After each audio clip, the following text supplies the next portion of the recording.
You may have been hearing the message out there lately that whenever you're having a big feeling, you need to stop what you're doing and you need to immediately start exploring that feeling, understanding that feeling, sitting in that feeling and getting to the bottom of that feeling right then and there. But I'm going to tell you that that is not always helpful, appropriate, or possible. We can't always just sit there and create that space to explore and understand and work through whatever feeling that is coming up. Sometimes we need to choose some other coping strategies that are going to get us by in the moment. And some of these coping strategies get a bad rap. Maybe you've been feeling bad, like you're doing something wrong because you've been using some of these coping strategies when a big feeling comes up. And then you've been feeling kind of guilty because you haven't been just sort of sitting there and taking the time to explore and understand it right then and there. And you think you're doing something wrong. And then you feel bad about feeling bad or feel bad about how you're dealing with feeling bad. And so today I want to talk to you about several coping strategies that do get a bit of a bad rap, that maybe you've thought were bad or the wrong way to deal with things, but are actually kind of important and often pretty helpful and can go a long ways in helping you in that moment with whatever you are dealing with. I hope these clear a lot of things up for you and that they are helpful for you moving forward when you are going through something or dealing with something or feeling something. If you're new here, welcome to our incredible little corner on the internet. Take a second and introduce yourself in the comment section below. If you're back again, it's always good to have you. And you haven't already, subscribe to the channel. The button's about right down there. Either way, my name is Kristina, and I am a registered clinical therapist, a researcher, a coach, the creator of my membership community, the Shift Society, that many of you here are in. It is always good to have shifters here watching and participating in these conversations as well. Say hello. If you're a shifter, say hello in the comment section. I help heart-centered humans break through the crap that is holding them back so that they can like themselves and their lives more every day. And these coping strategies that we're going to look at right now, let's jump right into them. The first one is distraction. So we often use distraction as a coping method when big feelings are coming up. And not to say that distracting yourself from all of your feelings all of the time is a good thing, but I'm also not going to say that just feeling your feelings and getting right into exactly what you're feeling in that moment all the time is a good thing. Usually anything that is extreme, if we go into always and never, it's not typically a good sign. That there has to be some gray. There has to be some space for a little bit of innuendo in there. So yeah, sometimes if you're having a big feeling that's coming up and you're going through something and you don't really actually have the time or space to do that, maybe it's in a meeting, when you're around a bunch of colleagues and something triggers you and a bunch of stuff comes up, you might not have the time and space right then and there to be able to process through and really get in there and explore and understand that feeling in that exact moment. Or if you're a parent and you have small children and you're trying to parent and keep small humans alive and something comes up for you, you might not have the time and space in that moment to take, whatever amount of time out that it takes you to sit there and process through and understand that feeling. Or if you're in the middle of something that needs to get done, you're working on a deadline and you're like, I have to focus on this. I have to, spend my energy doing this right now. I don't have the space to really deal with whatever that deeper thing that's going on in this moment. And so in those cases, distracting yourself or even staying focused on what you are doing in that moment, getting that done, and then finding or creating that space to process the emotion, that is likely going to be a lot more helpful because there could be some significant consequences if you just stopped everything in that moment to get in there and right into your feelings. The next coping strategy that maybe you've been feeling bad about or you've been told is bad, but is actually sometimes pretty helpful, is if you are someone who overfunctions and overcommits.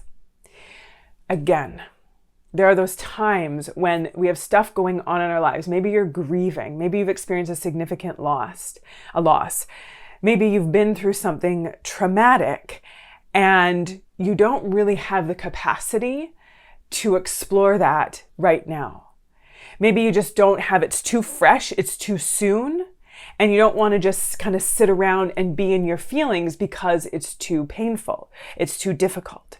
And so in the meantime, overcommitting yourself, doing a little bit of overfunctioning, again, it's kind of keeping yourself sort of distracted from that, keeping your brain sort of focused on something else because you don't have the mental and emotional capacity right then and there, or in the kind of the current time, to be able to get in there and really take the time to explore it. And especially when it comes to something like significant grief or trauma, those are things that you will likely want to do with a therapist, right? And so just sort of sitting around and sort of getting in your own traumatic feelings or your own grief and just sort of letting that all come up can be completely overwhelming, and it can sometimes make things worse. And so if you are someone who is dealing with something significant, and you find yourself just like keeping yourself really busy, really committing to things, kind of keeping yourself kind of maybe even spread pretty thin, and you're like, I've been really just like doing a lot lately, but it might be for a good reason, because your brain is not ready to deal with that significant pain, that trauma, that grief. Whatever that is, your brain is not quite ready for it yet, or maybe you haven't found a safe container to explore that in a way that's going to be helpful. So sometimes overcommitting is a way to keep ourselves from having to go into something that we're not ready to go into. The next coping strategy that you may have been told is not good, but can be helpful at times, is avoiding. Sometimes we do just need to avoid our problems. Not all the time. Again, we're not going into extremes here. Not all the time and not with everything, but there are times and places where we do just need to avoid it. Being able to say, I can't deal with this right now. I can't get into this. I just need to avoid this for a little bit. Again, need to distract myself, need to overcommit and sort of keep myself really busy. I need to avoid this right now because I don't have the capacity to deal with this. I don't have the space to do this. Maybe I don't even have the time to deal with this, especially if you're someone who has a lot going on. Like you're trying to support your family, or you're trying to parent small children, or you are trying to meet a deadline, or there's something going on in your life that you're like, I just can't do this right now. I need to avoid it for the time being. Again, not forever. Avoiding all of our problems, avoiding all of our pain, just sort of shoving it aside indefinitely is not going to be helpful, because it will fester and it will just sort of sit and simmer in there until we do deal with it. But just because something is happening, just because something is going on inside of you, it doesn't mean that everything else has to come to a grinding halt and you have to zero in and sort that one thing out immediately. It might also be appropriate that you do things in small batches and small bites, where you don't just sort of dive into something immediately, a pain or a struggle or a trauma that you are dealing with, that you don't just get in there all at once, that you kind of slowly start to explore it and understand it and look at little pieces of it. This is a lot of the work that we do in the Shift Society, is we start to just sort of gently understand what's going on without even necessarily having to go in and rehash the trauma and sort of dig in there and kind of find all of this stuff. That isn't actually necessary. Research shows that in order to work through significant pain or even trauma, we don't have to go in there and like relive it and hash it out and like bring it all up again. Oftentimes just looking at some of the patterns and the habits that we have accrued, that we've picked up from those painful experiences, some of the maladaptive ways that we are functioning in the world, we can address that. We can really look at and explore the behaviors, but explore those habits, explore the way that we are functioning in the world, and really start to unpack those and rework those without, again, having to bring everything up from the past. So spending some time avoiding might be appropriate. Going into and sort of understanding and working through whatever the problem in the current moment is, whatever it is that you are dealing with now as a result, that's going to be necessary at some point. Again, I'm not saying avoid forever. We're not going for all or nothing here. But sometimes, we don't have the time or space or that safe container to work through it, to understand it. We don't have the tools to get past it. And so avoiding it for a time might be actually really helpful. The next thing that gets a bad rap when it comes to coping is eating. We have this term, emotional eating, that we're like, oh, I'm such an emotional eater. It's so bad to be an emotional eater. I need to stop emotionally eating. But the truth is, food can be pleasurable. Food can be an emotional experience. It's why we don't do like they did, you remember that show, The Jetsons, where they all just kind of took those little like nutrient pills every day. And that's, it's kind of this like look into the future, that in the future we wouldn't have food. We just have these nutrient dense pills that we take every day, and that's all we do. And that's never going to happen for humans, because food is such a beautifully emotional experience. It's a relational experience. It's how we connect to others. And it's also too how we can bring up some really good feelings within ourselves. And so I'm not talking about mindless eating and just sort of like shoving a bunch of food into your face until you feel sick.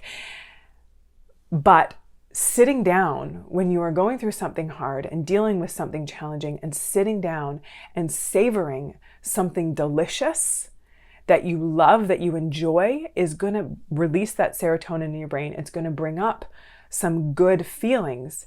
It's going to help you cope in the moment. Again, not the like mindless eating, but doing the mindful eating that can be this really beautiful and deep emotional experience. And so, having food there, having pleasurable food there to savor and enjoy as a way of coping with something you are going through, some difficult feelings, an emotional experience, can be a helpful thing. Not in and of itself. Eating is not going to solve all our problems, although there might be some cultures who are really food focused that might disagree. But as sort of a temporary moment of pleasure, when things are hard, food can be really helpful. Another coping strategy that gets a bit of a bad rap, that can also be really helpful, is venting. Just calling up a friend and saying, I just need to vent right now. I don't need you to fix anything. I don't need you to solve this. I don't want to like put this on you, but I just need to get this off my chest. I just need to get this out. And kind of just sort of like preempting that for them, so they're not overwhelmed with it and think like, oh my gosh, this person's going through this stuff and I need to fix it, I need to solve it. And now I feel overwhelmed and I don't know what to do. And then they might just start avoiding your phone calls. But being able to just call and get it off your chest and tell them, this is all I need. I just need you to listen, and I just need to get that out. Because sometimes we're carrying so much stuff inside of us that we just need to speak it. And oftentimes just speaking it out can be enough to relieve some of that pressure. And often as well, when we hear ourselves speak it, there can be something that happens in our brains that when we actually hear it, instead of just going around and around in our heads, when we audibly hear those words out loud of the problem that we're dealing with, something can connect in our brain that can help us come up with solutions to that problem that we couldn't come up with when we're just going around and around in our own brains. And so being able to speak it out loud, it's another reason why a lot of people really love to journal, and journaling can be super helpful because it's another way of processing through what it is you're going through. You see it instead of just around and around in your head. You see those words on paper, and oftentimes just being able to see those words on paper can help you to have a new understanding of your situation and or help you come up with different solutions to that problem. You can kind of like see things from literally a different perspective instead of just all in here. You are seeing it on the piece of paper. And the same thing can happen when we're talking about stuff. It's why, even just like going to therapy or having a really great coach, just getting those words out and having that listening ear that doesn't even really say anything can be extremely helpful. Because of that whole cathartic, that whole that feeling that comes, that kind of relieving feeling that comes from being able to just get it out in a safe container. And again, too, sometimes for those of us who are verbal processors, you can come to your own solutions and conclusions on your own just by being able to speak it out loud. So venting is not a bad thing. It can be, again, really helpful. But again, as long as the person we are venting to, we kind of give them a little bit of, a heads up that I'm here to just vent. Don't need you to solve, don't need you to fix, don't need you to carry this. I'm not trying to put this on you. I just need to get it out there, and I just need you to listen. And that's it. The next coping strategy that often gets a bad rap, but can be really helpful as well, is just simply observing your feelings. Not dealing with them, not sorting them out, not understanding them, not hashing them out, but just noticing. You're allowed to just sit there and notice what you're feeling without getting all up into your own feelings. Being able to be that curious observer, to just be able to say, this is what I'm feeling right now. I'm feeling scared. I'm feeling insecure. I'm feeling sad. I'm feeling hurt. Isn't that interesting that I am having this human experience in this moment? And just observing that, almost from an outside perspective, from a bird's eye view, to be able to say that this is normal. This is what human beings do. We feel things. We experience things. We go through things. And I'm having this human experience right now. I don't necessarily have to get right up into it. I can just take a step back and mindfully notice it. Now, if that concept completely blew your mind, you're like, what do you mean? Just observe it. Just notice it without attaching to it. I don't get it. How do I do that? Then I have something for you. It's called my 10-minute guided mindfulness exercise. And it's a really great way to start learning how to just observe what we're thinking and feeling without getting all up into it, without getting overwhelmed and consumed by it, by learning how to be that curious observer of our humanness. So that's a free download. It's in the description below. It's called 10-minute guided mindfulness exercise. And now if you want to go deeper into working through the things that are causing us our struggles, that are holding us back, that are getting in our way, and work through it and get it to the other side of those, then come and join us in the Shift Society, because that is the work that we are doing. Again, we don't go into having to hash out all of our past pain and trauma, because again, like I said, research shows that that's not necessary for healing and growth. But I do teach you how to understand what's going on, what's causing you your biggest problems, what is holding you back, how to really understand what's going on in your brain, and then a step-by-step process to be able to work through that in pretty much any circumstance or situation. You can get more information about the Shift Society. The description and the information is right down in the description down there. Let me know. Which one of these kind of surprised you? Where you're like, oh yeah, I totally thought that, I've been told that that's a terrible way to cope, but now I understand that it might be appropriate in some circumstances, and it wasn't such a bad thing. Let me know. I'd love to hear your thoughts in the comments section, as always. If you did like the video, if I could ask you to hit the like button, that just helps be able to get this out to more people, and share it out if there's anyone that you think needs to hear this. It is always good to have you here. Until next time, take good care.